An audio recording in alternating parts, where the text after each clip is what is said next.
Hey guys, welcome back for episode 3 of Lunch Break, my ongoing video YouTube series about gaming and stuff that interests me about gaming and just things that I think we need to talk about and things I want to share my opinions with you on. And today we're talking about the Destiny 2 beta. I've got my impressions for you guys, my thoughts, my likes, my dislikes, all the above. Thanks for tuning in. Hope you enjoy.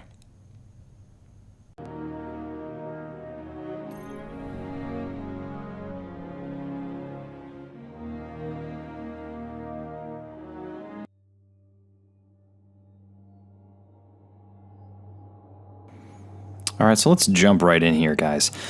Let's talk about the classes. Titan. Overall, Titan feels pretty good. The two new types of deployable cover are neither too weak or too strong. They feel like a great way to support a team and offer really cool perks to boot. My favorite being the slight damage and slow that is applied to the enemies who are brave enough to try to walk through it. T-Rex arms are still a thing, but I find that I just don't care given that melee overall is more of a finisher than an actual skill. It just doesn't do enough damage to matter, and I'm okay with that. The jumps also feel somehow better than they did in Destiny 1. I don't know what it is, but they're super crisp, and I feel like I'm in total control. Now on to the subclasses. In my opinion, the Sentinel is the clear winner between the two. I had a blast trying to strategize my way into tense situations. Yes, into tense situations. Would I charge around like a relic holder in the Vaults of Glass? Channel my inner Captain America and throw my shield only to watch it find and kill my enemies one by one? Or would I provide my team a little ultimate defense and place an armor bubble on point B to ensure a capture? The versatility alone made this dude a blast to play. Striker, on the other hand, for the most part feels familiar. 2 lightning grenade charges by default, shoulder charge right where I left it, and of course Fist of Havoc. Oh, hold on. That thing roams now? I gotta tell you guys, I was not a fan. Maybe it's the 3 years of panic smashing coursing through my veteran veins, but I found myself more often than not simply spamming all my smashes in one place, trying desperately to get even one kill. I did not ever feel like I could strategize my many smashes, and that left me sticking to Sentinel whenever I took a Titan into battle. What about the Warlock, though? Okay, to me, this is where Bungie really came in and delivered a ton of surprise and delight. I have been known to compare Warlock jumping in Destiny 1 to trying to land a frisbee on top of a flagpole. It's slow, inaccurate, and not a lot of fun. But this beta changed that opinion for me. The Warlock standard jump now feels like it has tactical purpose. Angel of Light I actually loved, and the built-in Twilight Garrison was a delight during those moments when I had to make a daring escape.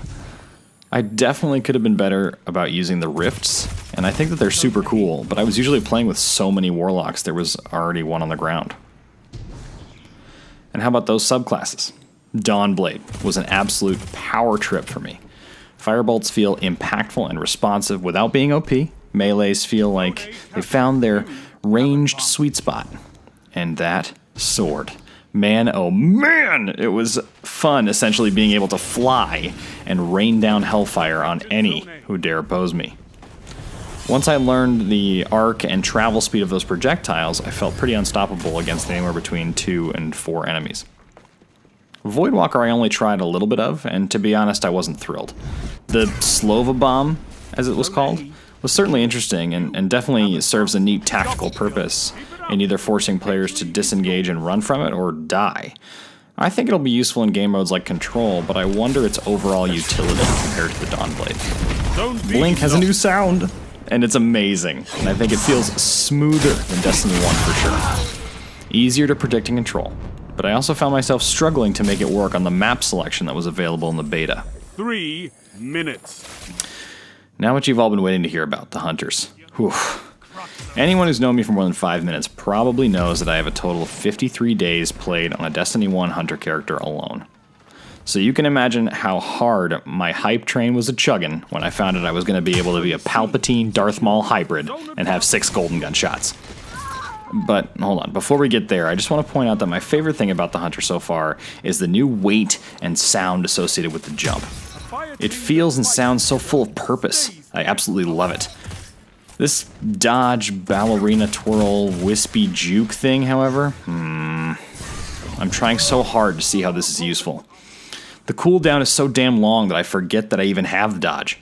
And then when I do have it, I get super conscientious about using it because I don't know if I'll regret it in 10 seconds when I need it more. This ability as it stands right now feels like an afterthought, especially when compared to the other two classes' new abilities.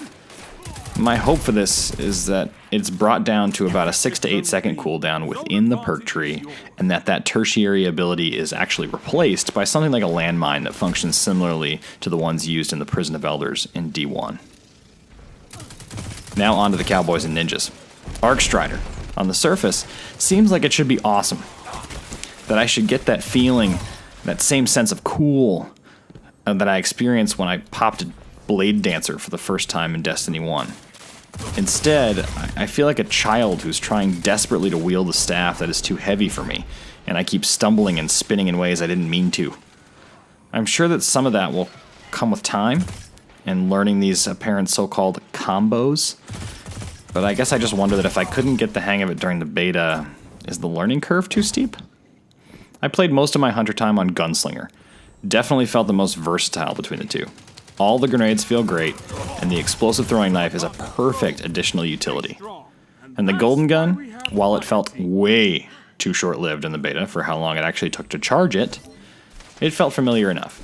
I'm a little disappointed that Golden Gun can't one-shot a super anymore, and that the Sentinel can actually tank 3 of the shots with his special shield deployed. Overall, I guess to me, Hunters feel weak and left out. Like the kid whose parents buy all his sporting equipment at second-hand stores and from yard sales, while all the other kids have an unlimited budget at Dick's. Hopefully some changes are definitely coming down the pipeline. Let's talk about PvE. Dude, that story mission. It was a nice surprise to experience a real feeling in a piece of Destiny story content. Little touches like my Guardian reaching out to protect his ghost, or watching firsthand while Ikora valiantly leapt aboard a Cabal dropship without fear or consequence, really drove home the narrative strength that they have going into this. My biggest hope is that the whole game will continue to carry this weight, continue to make me care for the dire situation these characters are in. I have very little doubt in my mind that they will deliver. It would also be great if my Guardian could talk and could make a few dialogue tree choices along the way, but I won't hold my breath. The inverted spire. This strike, you guys. It felt like a mini raid. Oh. Only without all the convoluted mechanics that typically come along with that. The outstanding mega fight at the very beginning was an awesome way to meet a few of the new enemies that we'll be facing come the full release. My favorite of which was the Fallen Marauder, who actually wears a cape like a hunter and has incredible cloaking abilities. Amazing. Pikes feel like they have much better handling, and that just gives me jitters thinking about how awesome our Sparrows and, well, whatever other vehicles may appear are going to feel like. The scenery in this strike is really where it shines, though. There's at least 5 to 6 dynamic environments that present terrain that drastically alters the types of encounter that you can have there. Destiny 2 is a gorgeous video game. No doubt about that at all. The fun of the final boss rivaled that of some of the lower-end Destiny 1 raid bosses, and in some cases it might even have surpassed them.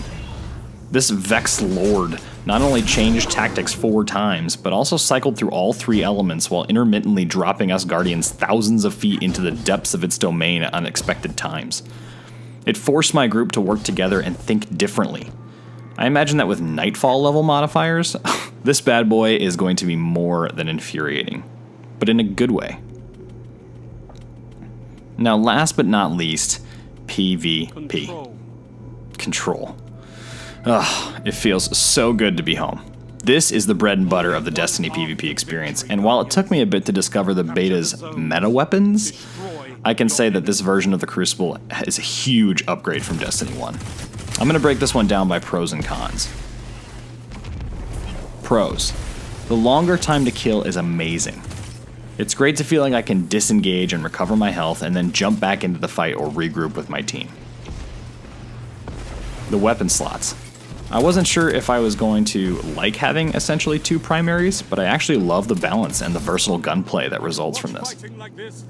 Guys, there's no more neutralization, and there's auto-capped points at the start of matches. I was always the one that got stuck standing in the point at the beginning of a control match in Destiny 1, waiting for that thing to cap.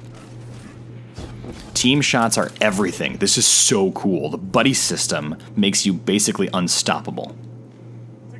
Power ammo feels like it comes up at steady intervals, and in that allow for many players to get to have fun with it, pick it up, use it, try out new weapons. So I hope that stays the same.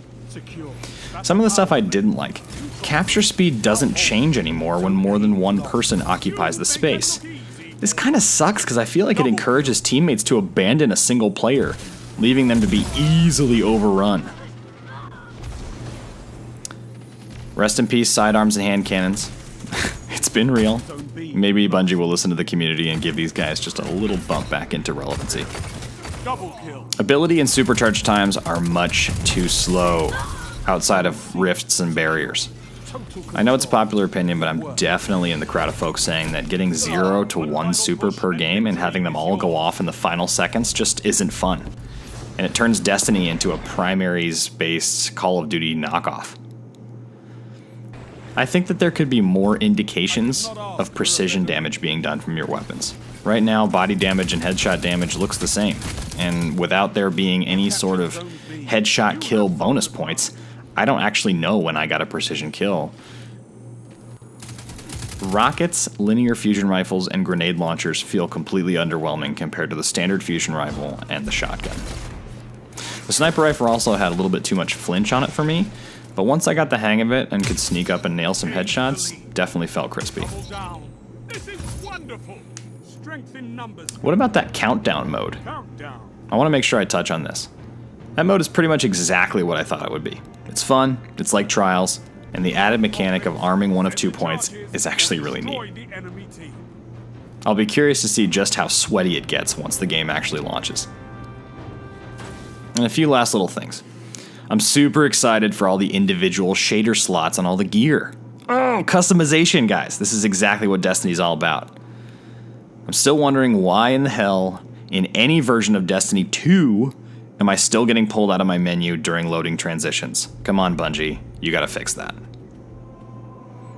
Why couldn't I look at my roster while I was loading in?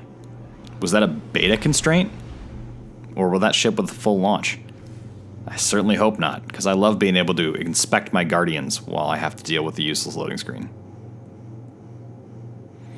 It would also be really great if we could compare energy and kinetic weapons somehow. You're going to get a pulse rifle for one slot and a pulse rifle for another, and unless you quickly flash your cursor back and forth between them, you don't really know which is better overall for your use or situation. It would also be really great if all the emote slots were mappable come Destiny 2. Of course, we only had one dance emote slot in the inventory options. I'm really hoping that we can replace all 4 directions with different dances or other taunts, and are not stuck with the standard 3 and only one customizable option. Overall, guys, I could not be happier with Destiny 2 so far. And I'm only more excited for what the full release holds in just over 40 days.